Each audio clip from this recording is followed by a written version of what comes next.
तमिलनाडु की पॉलिटिक्स में अभी जो चुनावी तूफान आया है उसने सबको हिलाकर रख दिया है। सिनेमा के सुपरस्टार सीजेस जोसेफ विजय की पार्टी तमिलजाका वितरी कड़गम यानी टीवीके ने न सिर्फ चुनाव लड़ा बल्कि सरकार भी बना ली है। पर एक पॉलिटिकल स्ट्रैटेजिस्ट यानी रणनीतिकार की नज़र से देखें तो ये सिर्फ एक एक्टर के नेता बनने की कहानी बिल्कुल नहीं है। ये असल में कोएलिशन बिल्डिंग यानी गठबंधन बनाने की एक मास्टर क्लास है। तो चलिए इस नए पॉलिटिकल पावर प्ले और टीवीके की विनिंग स्ट्रैटेजी को डिकोड करते हैं। इस एक्सप्लेनर में हम इन 5 की एरियाज पर फोकस करेंगे: the missing majority, building the core coalition, the surprise rebel support, the strategic opposition और आखिर में फॉर्मूला फॉर पॉलिटिकल सक्सेस। चलिए शुरू करते हैं। सबसे पहले बात करते हैं हमारे पहले पॉइंट की, द मिसिंग मेजॉरिटी यानी चुनावी गणित की समस्या। अब देखिए, जैसे ही नतीजे आने शुरू हुए एक ग्राउंड रियलिटी बिल्कुल साफ हो गई थी। टीवीके को अपने दम पर क्लियर मेजॉरिटी नहीं मिली थी।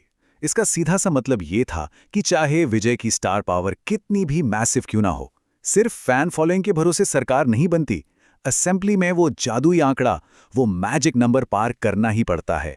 एक रणनीतिकार के पॉइंट ऑफ व्यू से ये वो मोमेंट था जहां टीम समझ गई थी कि अब सिर्फ पॉपुलैरिटी काम नहीं आएगी, बल्कि एक्सटर्नल सपोर्ट एब्सोल्युटली क्रूशियल है। रातों रात गठबंधन बनाने के उस कॉम्प्लिकेटेड प्रोसेस में उतरना ही था, वरना सत्ता का सपना अधूरा रह जाता। तो यहां से शुरू होता है हमारा दूसरा phase, building the core coalition यानी मुख्य सहयोगियों को एक साथ लाना।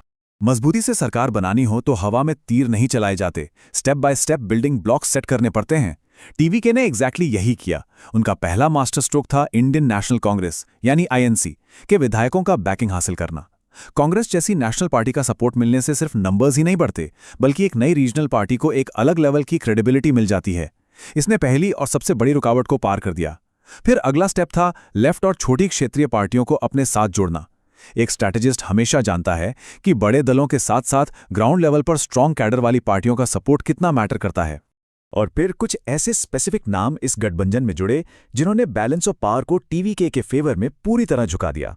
Communist party of India CPI, communist party of India Marxist CPM, Viduthalai Chiruthaigal Katchi VCK और इंडियन यूनियन मुस्लिम लीग।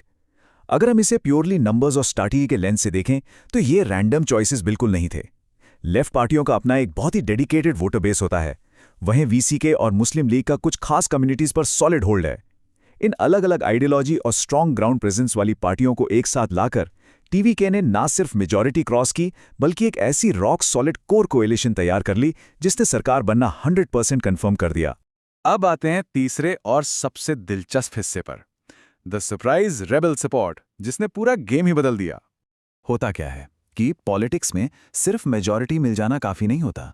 एक स्मार्ट रणनीतिकार हमेशा एक एक्स्ट्रा बफर यानी एक सुरक्षा चक्र चाहता है। जब सबको लग रहा था कि टीवीके की अलायंस सेट हो चुकी है, तभी एक ऐसा अनएक्सपेक्टेड पॉलिटिकल ट्विस्ट आया जिसने पॉलिटिकल एनालिस्ट्स को भी हैरान कर दिया। आखिरी वक्त में कुछ बागी विधायकों ने अपना सपोर्ट सडन तरीके से टीवीके को दे दिया।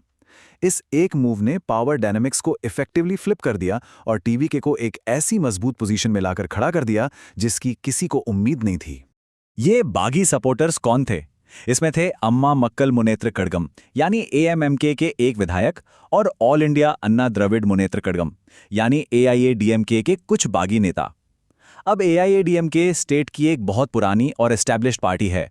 उनके कैंप से नेताओं का टीवीके में आना, यकीन मानिए, सिर्फ नंबर्स का खेल नहीं था, ये एक मैसिव साइकोलॉजिकल विक्ट्री थी। इसने एक क्लियर मैसेज दिया कि स्टेट की लेगेसी पार्टियों के लोग भी अब टीवीके की लीडरशिप में अपना फ्यूचर देख रहे हैं। रणनीतिक रूप से इस बागी समर्थन ने टीवीके गवर्नमेंट को एक बॉर्डरलाइन मेजॉरिटी से निकालकर एक सिक्योर और डोमिनेंट पोजीशन में पहुंचा दिया। आगे बढ़ते हैं चौथे पॉइंट पर, द स्ट्रेटेजिक ऑपोजिशन यानी विपक्ष का नया लैंडस्केप। किसी भी डेमोक्रेसी और पॉलिटिकल स्ट्रैटेजी को तब तक पूरा नहीं समझा जा सकता जब तक हम विपक्ष को ना देखें। तो अब नई लेजिस्लेटिव असेंबली का स्ट्रक्चर कुछ ऐसा लगता है। एक तरफ है टीवीके का रूलिंग अलायंस, जिसमें टीवीके, कांग्रेस, लेफ्ट, वीसीके, मुस्लिम लीग और वो बागी विधायक शामिल हैं। और दूसरी तरफ अपोजिशन बेंचेस पर दो बेहद स्ट्रॉन्ग पार्टियां बैठी हैं, भारतीय जनता पार्टी यानी बीजेपी और द्रविड़ मुनेत्र कड़गम यानी डीएमके। ये एक प्योरली ऑब्जेक्टिव फैक्ट है कि डीएमके जो हमेशा से तमिलनाडु पॉलिटिक्स का पिलर रही है और बीजेपी जो सेंटर में इतनी बड़ी ताकत है, दोनों अब ऑपोजिशन में हैं। टीवीके की कोalition बिल्डिंग इतनी इफेक्टिव रही कि इन दोनों एस्टैब्लिश्ड फोर्सेस को सत्ता से बाहर रहना पड़ा। और अब आते हैं हमारे आखिरी और 5वें पॉइंट पर, फॉर्मूला फॉर पॉलिटिकल सक्सेस। असल में सिर्फ एक पॉपुलर चेहरे के भरोसे चुनाव जीतने की सोचना पॉलिटिक्स में एक बहुत बड़ी भूल होती है।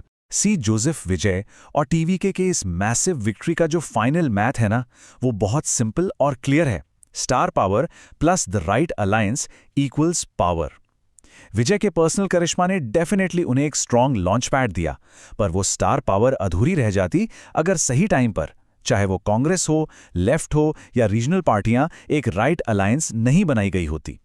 एक स्ट्रैटेजिस्ट के पॉइंट ऑफ व्यू से देखें तो उन्होंने सिर्फ अपने स्टारडम पर रिलाय करने की गलती नहीं की, उन्होंने एक्चुअल मल्टी पार्टी पॉलिटिक्स खेली और वही ऑन ग्राउंड कोएलिशन बिल्डिंग उन्हें सत्ता के शिखर तक ले आई।